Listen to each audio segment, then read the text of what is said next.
All right, all right, all right. We are back at it again. Good day to all on this August 23rd, 2018 afternoon from New York. Here live. This is Views of the Pitch here on Sports Palooza, and I am EJ, that Rainmaker guy. And oh, hey, you know what? If you do dig on that little music that I come in with and exit with, man, that would be Matty Palinin. And thanks so much, dude, for creating those sounds for me, man. I tell you what, that's pretty cool stuff, man. You got to check out his YouTube channel. It's over at Celestial Aeon Project. Man, Matty Palinin, you're pretty cool, dude. I like your music, man. I'll tell you what, thank you. All right, I'll tell you what, let's see who else gets a mention today. Because like I told you on last night's Views of the End Zone show, today's Views of the Pitch podcast is going to be filled with joy and love. Filled with joy and love. Get your arrows ready. Oh, baby. What's going on here today, right? Some EPL, Premier League, is going to make some showtime today, huh? MLS, and oh, stay tuned for that, kids. Here we go. And, of course, Serie A. Whole bunch of other stuff, really. I'll tell you what, there's a lot of stuff going on. It's a big show today, so strap on in, man. Buckle up, sunshine. All right, man, did you catch any of that Premier League stuff this weekend? I mean, really?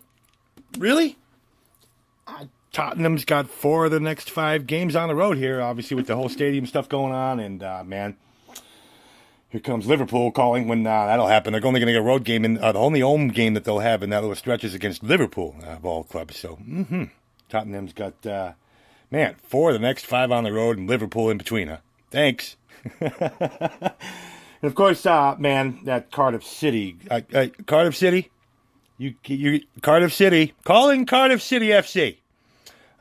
If you plan on only putting 1 shot on goal per game, you people are going to be a mess. An absolute mess, man. Even with Newcastle down a man at the hour mark, they still did okay. I'll tell you what, man. It's amazing. They should have no points. How they salvaged the point from that match is ridiculous. Is that on Newcastle? Because what are you doing? All right, man, that Tottenham match was pretty cool to watch. I'll tell you what, Lucas obviously blew those 2 early opportunities in the match with Fulham. But, man, what a delicious little strike on the loose change in the box there, huh? Off the post and ding, and in, man. That was a great shot. Congratulations, lad, for scoring your first Premier League goal in your career. Nicely done, I'll tell you what. Pretty nice goal, man. And really, that first half, I think Eriksen was kind of a ball hog, to be honest with you. I mean, man, he'll shoot from anywhere. And listen, man, that's great to have someone who will fire shots around from anywhere on the pitch. But to have someone who will fire... I mean, come on, man. You can't just fire shots all over the place. You have guys around you with some talent. It's not like you're playing with your national team where your talent around you is not so good like it is in the Premier League, man. And you're surrounded by some talent over there in Tottenham in case you missed it there. I don't know what he's doing. Anyway... Seriously, man, I just don't get it, man. Honestly, if he would have even offered even 2 of those wasted opportunities that he had on goal, dish him out to someone, man. Dish out a pass. I mean, even that free kick he took right after that half-hour mark, I think it's 33rd minute or so. I mean, get the 2-man... I get the 2-man wall thing. Okay, and those 2 men obviously weren't even there anyway. They both kind of folded like lawn chairs. I don't know what the hell those 2 were doing. Nice wall. Mm-hmm. And what a save, too, man. I mean, that shot, all right. That was a great shot. I mean, what a save, too, man, getting that paw out there and just saying, "Niet, not today." Of course, that didn't last long. I mean, my goodness. I mean, listen, man, Fabry, man, yeah, I feel so bad for you and what you're going to be dealing with over there this year. Oh, man. Listen, man, what was Coach Mauricio doing at halftime, too, there? I mean, he was barking in referee Taylor's ear, man. Just barking at him. I mean, all the way to... I mean, he went out to the pitch to meet him and then drove him all the way into the locker room, man. So I don't know what those 2 were going at it about, but there was obviously something going on there. And, man, how about that equalizer from Fulham? Hey, to level that match at 1-1. So a deflection leads to that Fulham possession that resulted in 24 passes 24 passes on that Mitrovic goal, man. From his knees, no less. With the head, my goodness, come on. And Fulham crowd much? I mean, Fulham crowd much, man? That was awesome seeing those road supporters in full throat for like maybe 15 minutes after that goal. I love that stuff, man, because they were just roaring. And it was 1-1, and they were actually in the match for a minute. Oh, did that change, huh? Of course, what a chance for Harry Kane. Rang off that bar about the 70th minute mark. And yeah, it was amazing that he hadn't scored a goal in August in his career yet in the Premier League. I know he had a couple of Europa goals in Premier League a while back, but not in Premier League, but in Europa. But not in Premier League. 15 games he had gone without a goal in August in Premier League. And obviously that finally came to a snap. And, man, what a free kick from Tripper, too, huh? That 74th minute goal? Man. I love how he just kind of shoved Eriksson over. He's like, no. You know what, dude? I got this. I've had enough of you today. And he really just moved him over and like, yeah, I got it, man. I got it, mate. Yeah. First goal in 2.5 years, too, by the way. I mean, my goodness. It's only his second goal with Tottenham ever. And did I mention Harry Kane hadn't scored in the month of August in Premier League? Yeah. 3-1, Tottenham. I mean, 2 goals in 3 minutes and 13 seconds pretty much shut all those Fulham supporters up. And really, now, how many goals do you think Tottenham could have scored? Did you watch that match? Because I did. Oh, my God. Are you... wow. What? Fulham's a mess. I'm sorry. Fulham's a mess, man. And then Mensah? What was Mensah doing, man? He's all hurt. All right, we're going to get him off the pitch. He runs off because he thinks he's being substituted for. They turn him around and say, no. Get back out there. He runs back out there, even though he's kind of injured or whatever. Then obviously Anguissa, he could barely make it off the pitch in the 93rd minute, too. I mean, Coach Djokovic is going to have his hands full, people. I know he's going to get a doy back from that red card suspension this weekend, but obviously Riemann Mossner stole off that Fulham back line. They're going to need them back at some point because these makeshift defensive lines are not working. Disaster. Obviously, really? Round 3, obviously coming up here in Premier League, of course. I didn't even mention all the other 9 matches that went on last weekend, which were all pretty damn... I mean, man, I watched them all. Well, at least I watched 6 of them, I should really admit. I watched 6 of those 10 matches. Man, I could get crazy deep into that, but I don't think... How many people are tuning in here to actually listen to me talk about Premier League? I don't think anyone's ever heard me do it. So I doubt you're tuning in for that. Let me just get to the good old... Oh, did you hear that page turn? US of A. Oh my. All right, now here's where you really kind of need to settle in because this is going to be crazy. All right, man, weekend started, obviously MLS in Seattle absolutely handed the Galaxy their ass again. Now, you might have heard, if you're watching that game like I did, of course, all you heard them do, man. They paid all that money for this Galaxy backline. They're the highest paid defensive backline in all of MLS, and what? What disaster is next? Oh, I guess they do have El Tráfico this weekend, or this, that's tomorrow, right? It's weird the lines aren't out for all the matches for this weekend yet. I don't know why. That's very weird. So I hope nothing's going on. I don't know what that means.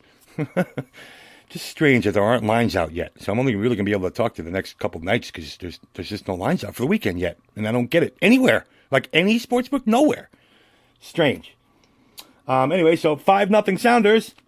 6 in a row now. And LA better get it together and quick, man. Obviously, the injuries notwithstanding. And obviously, Ibra sat out. But you know what? Listen, man. You know what he is? Zlatan Ibrahimovic is just like every other aging European man who comes to the MLS and realizes that the MLS plays games on this carpet crap. What? Okay. Listen, man. They don't play football or soccer on grass here in this country, man. 1-800-STEAMER. Stanley Steamer gets carpets cleaner. Yeah! This commercial break was brought to you by Stanley Steamer, and this is Views of the Pitch with E.J. Garr. Hey, thanks, guys. That was cool. Yeah, it's like that, man. Stanley Steamer comes around to clean all the carpets in the MLS. Disaster. I don't know how anybody plays this sport on a carpet, but I feel so bad for you. Good luck with those knees in about, 5 years. I don't know how Clint Dempsey's played on that Seattle madness for all these years. That poor man. I guarantee when he turns like 50, he's going to be in a wheelchair.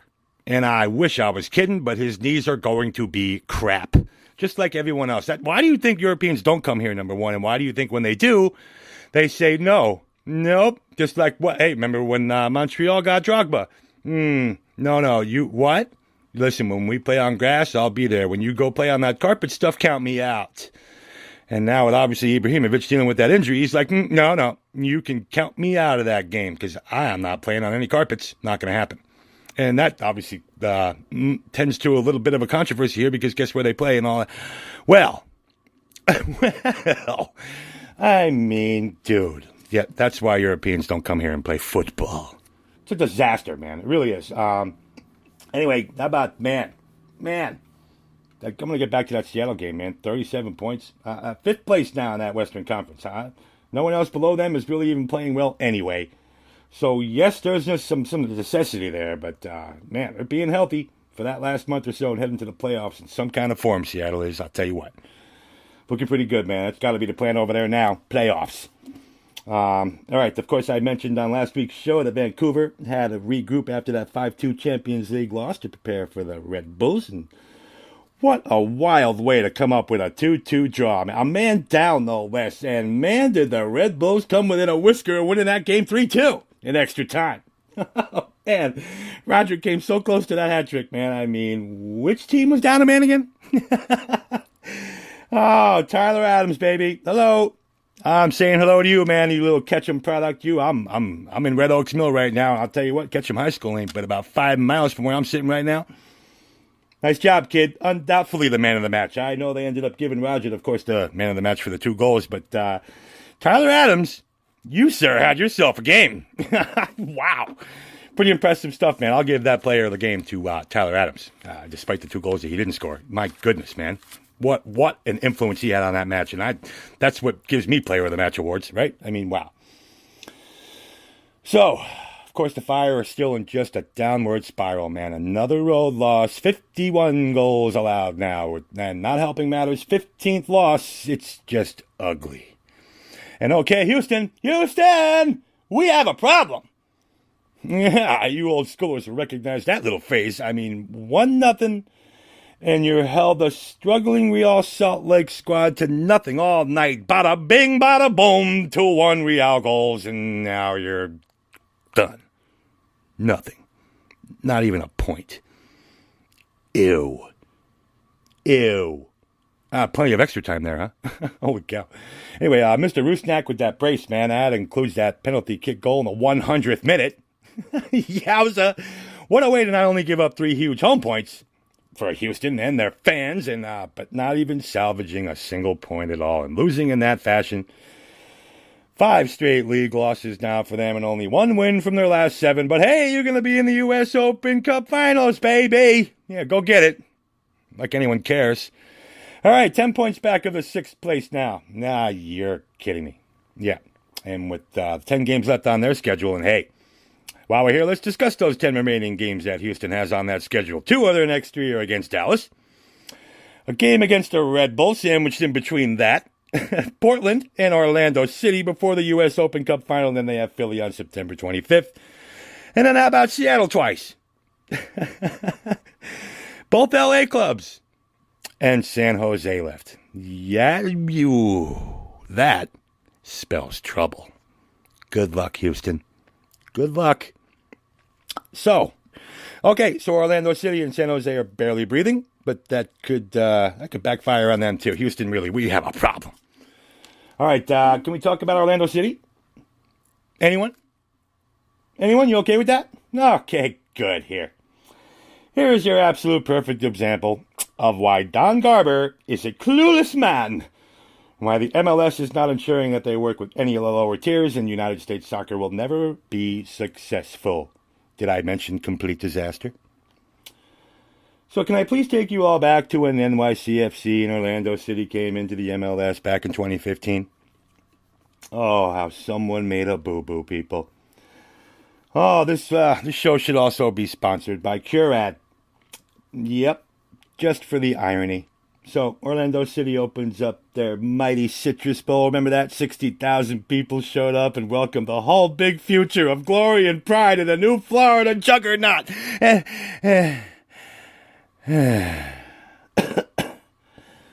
Kaká and Kyle Larin, come see our stars. So when we open up a new stadium of our own one day, everyone can leave. There's nothing even remotely in place that had everyone in Don Garber's fantasy world all glitter and gold. It's all gone. Puke. Ugh. Puke. Not only the 2017 disaster of a campaign that Orlando City had, but how about now? You think Kaká wishes he could have been a star in Europe still? No one cares, Kaká. Yeah, go retire. And how about Kyle Larin just saying, you know what, I'm not showing up to practice. I want no part of this disaster anymore. So what we're left with 4 years later, cricket, cricket, cricket, cricket. Yep, you hear him? I hear all those crickets. Yep. Like I mentioned, this section of the show is brought to you by Don Garber and Curad because Band-Aid brand don't fit on me. Woo! Yeah, tears, promotion, relegation. This is why you don't hire an NFL idiot to try and build a soccer system plan. Oh, you know, if Don Garber could have his way, the MLS will be at 42 teams by 2030. And maybe we'll have 18 of them make the playoffs from the 2 different conferences that they'll play in. And all the fresh squeezed American product of puke juice that you could just blend and drink all in one shot. Let's talk about Austin. Oh, yeah, I'm sure you heard last night everybody talking about how Austin's trying to get into the league even as soon as next year, 2020. Austin. Oh, that growing little community, and they're all supportive. I know. Texas football, huh? Texas soccer? No, okay. Let me tell you something, people. If that Houston-Dallas game were happening on the same day as the Cowboys and the Texans NFL game, put them both in prime time and tell me the attendance figures, please. Because you're out of your mind if you think that anyone's going to cover the NFL, dude. Not even close. Not even close. You know, should we get into the Columbus situation? Oh, boy. If they don't fix that situation and they let it go the way it's headed towards, they'll never play soccer in the state of Ohio game. Again, you know why? You ever heard of Pepperidge Farm, man? Because the state of Ohio remembers. Yeah. You pull that shit with them and it's going to be a nightmare, man. Nightmare situation ever getting a soccer team in Ohio again. Watch what happens if that goes down the way it looks like it might go down. Disaster. Oh, my God. Hey, did you realize that every letter in the word Garber is actually in the word garbage? Wow. I never really realized that until just now. Just hit me. So, Saturday games wrapped up in Dallas, of course, after that nice long rain delay. And I mentioned Ziegler's red card appeal from the Rui Diaz hystericalness. And the red card appeal got held up, man. You're going to have to sit out against Minnesota for that harsh, abusive play on Rui Diaz that you caused. What the hell? Now, okay. Really? What the hell committee watched that and said, oh, he deserves a red card. That is flagrant, and he obnoxiously just tore Rui Diaz down. Oh, really?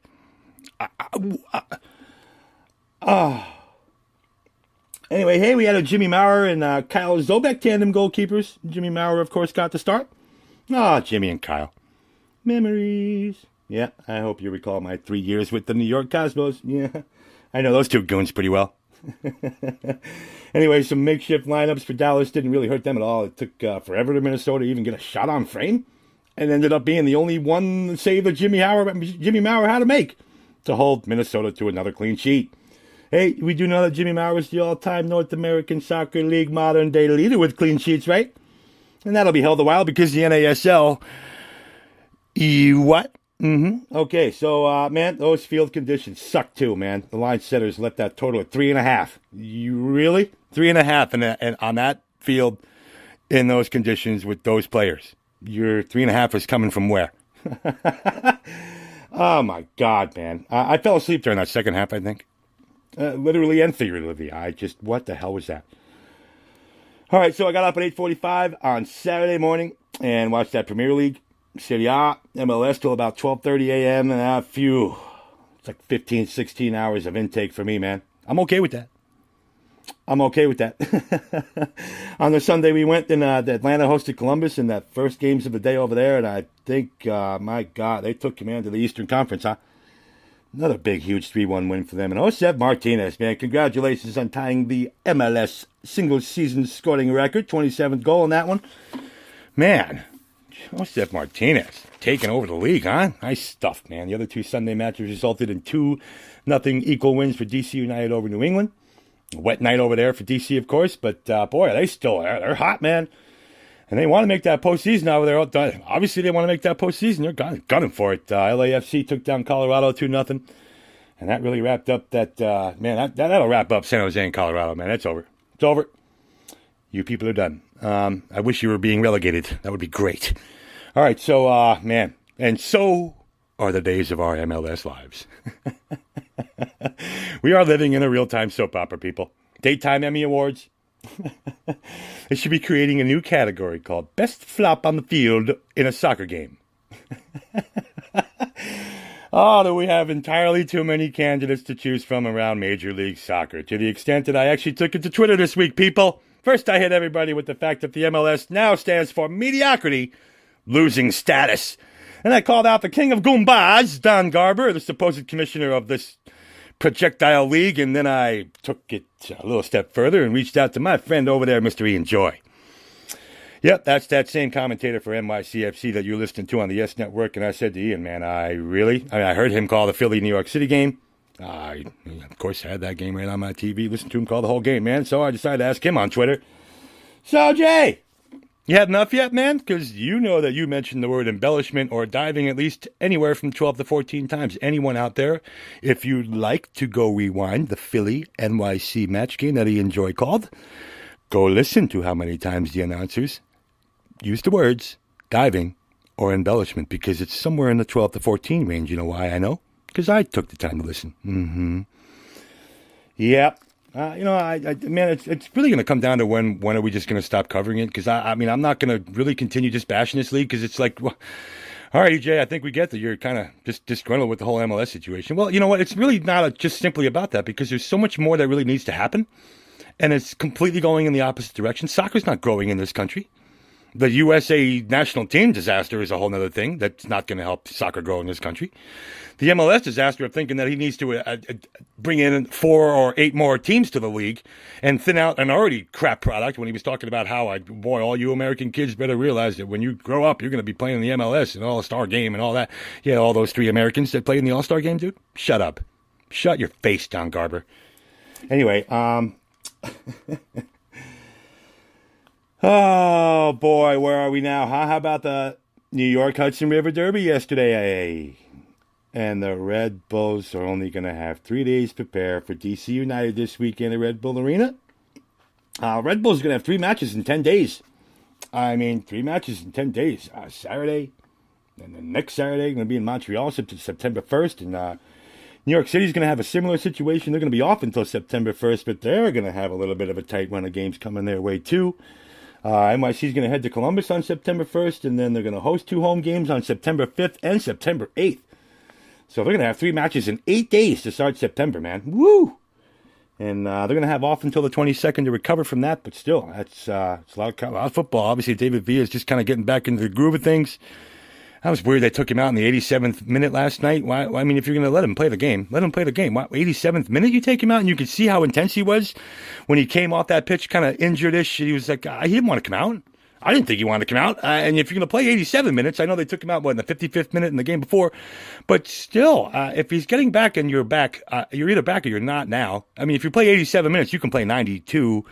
I think we all knew there was going to be a good 5-7 minutes of added time there. And I assume now would be the perfect time for anyone who watches Mr. Uncle ruin yet another MLS match.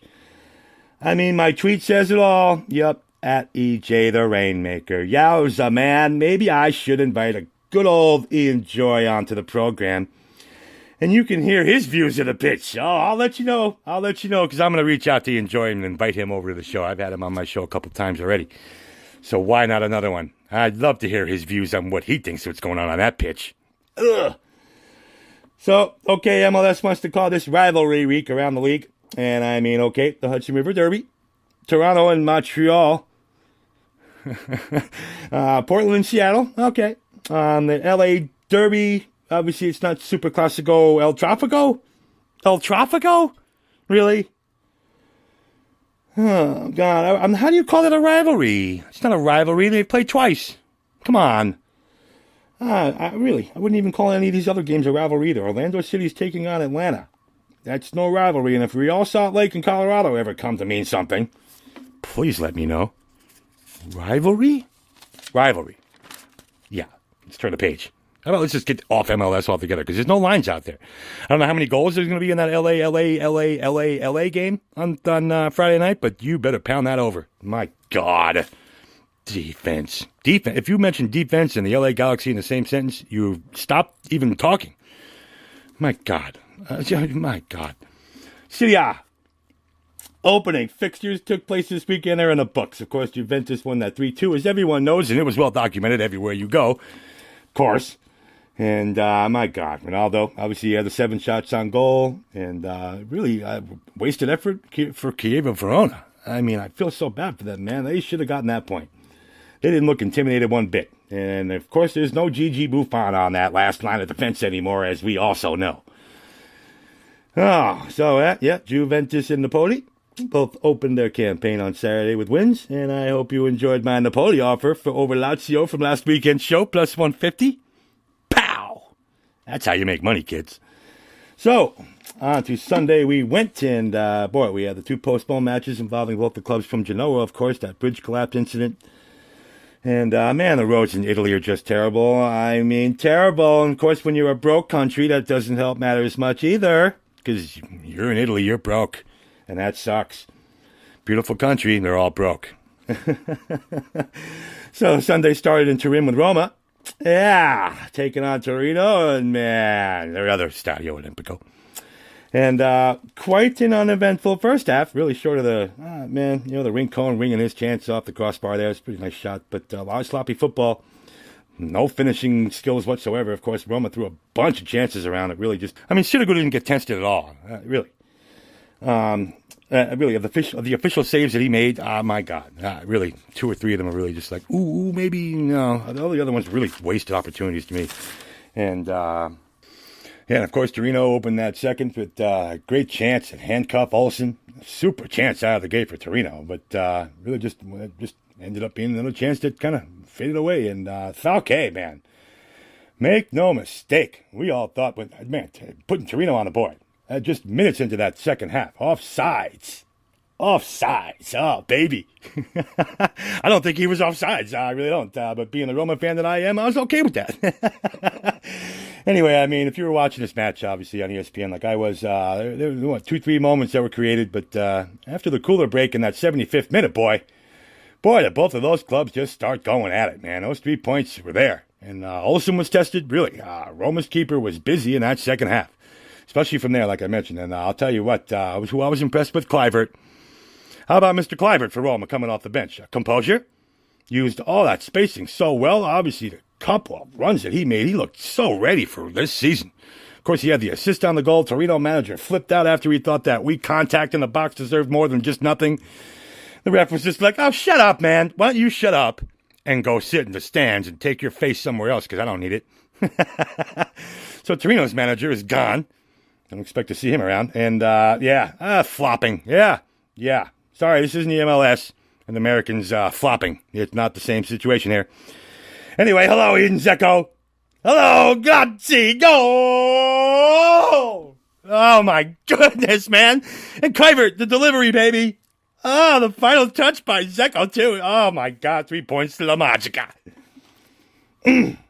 And Roma now has only lost one of their last 16 matches against Torino. Now, that's insane, right?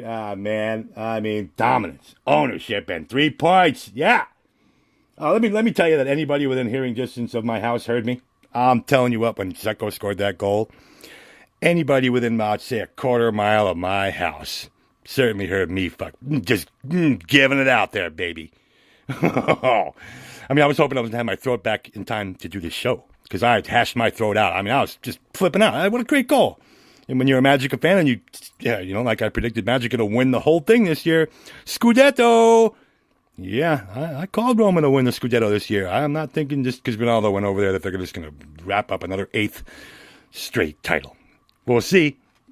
All right, so what ended up only being 4 matches left to play on Sunday, and we really only saw 1 red card in the opening round of the campaign, Bologna's Adam Nagy.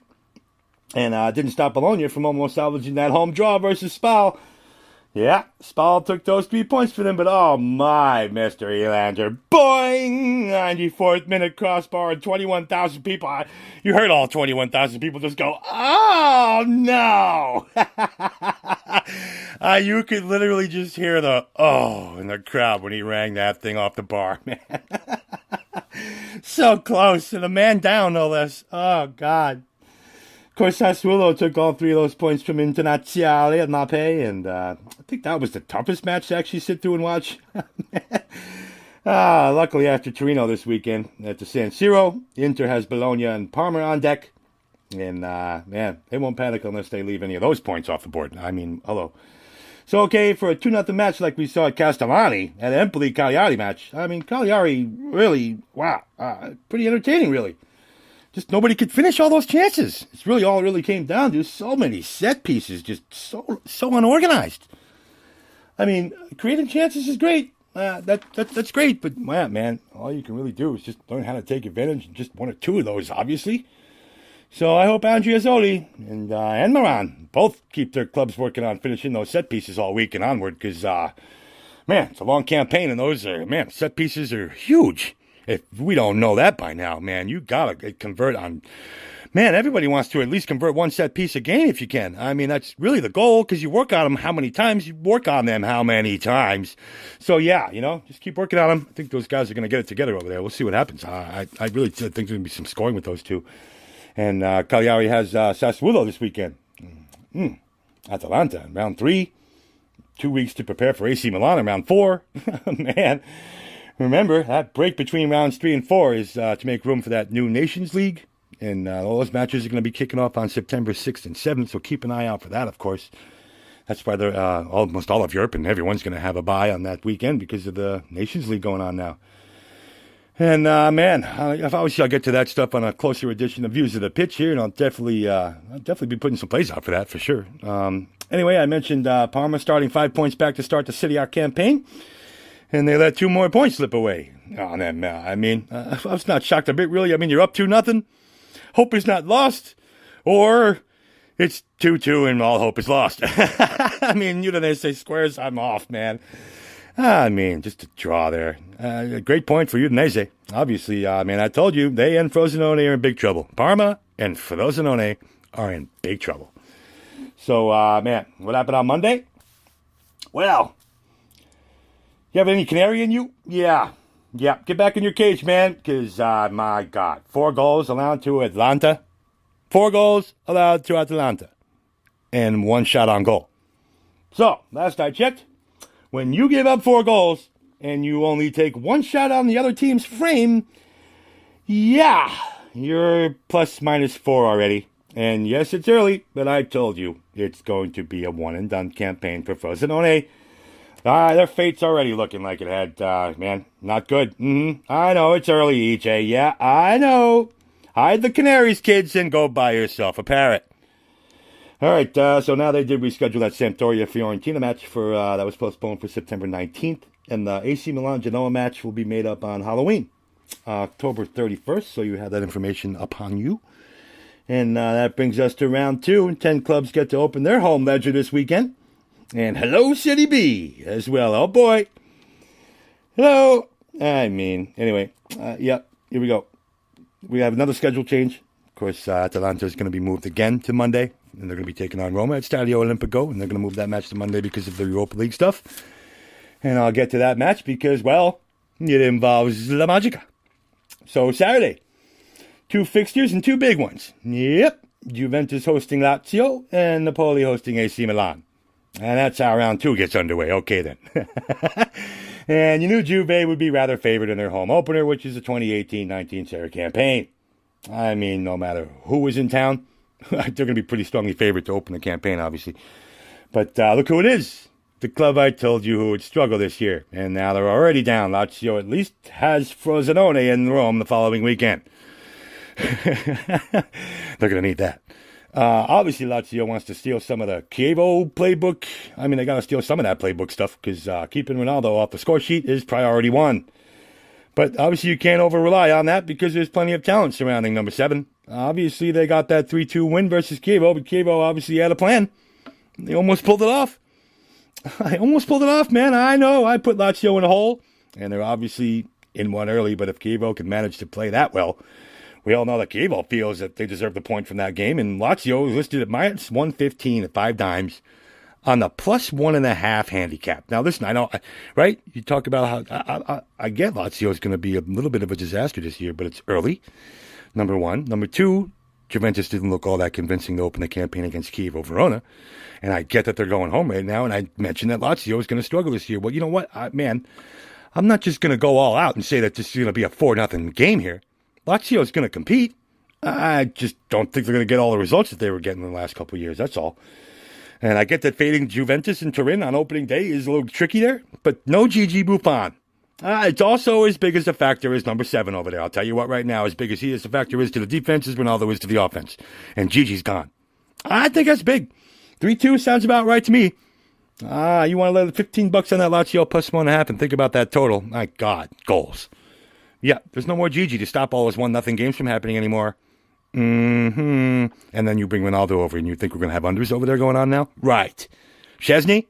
You bring in Perrine. Yeah, right. The next Gigi Buffon. Yeah, he's not the next Gigi Buffon. He's saying the Genoa and all that. No, everybody thought Perrine was going to be the whole new Italian man. Yeah, you're a backup, son. Anyway, I also mentioned last weekend, I think Genoa is going to have a ton of scoring issues this season, and here's my first chance to show you what I'm talking about. Empoli has a simple minus 110 listed on their plus half. What? Empoli wins, Empoli draws, we get paid against Genoa. Ticket on the board. I'm sorry. Next. Udinese is hosting Sampdoria, and we have a drunk line setter alert. I mean, minus 110 on the over 2.5. Seriously? Now, listen, we don't see the line setters offer too many gifts over the course of a campaign, but I think that over 2.5 at minus 110 is quite a gift. Unwrap it. Inter Milan, man, they're going to make their home debut against Torino, like I mentioned, and how the hell are we getting minus 115 on the Torino plus 1 and plus 1.5 handicap over there? What? Wow, what? I cannot even stand it. Inter's going to beat somebody by 2 goals when this year? What? No. Not this club and not with that front 5. Sorry. No. Junk. Torino to cover that plus 1, plus 1.5 handicap suits me just fine.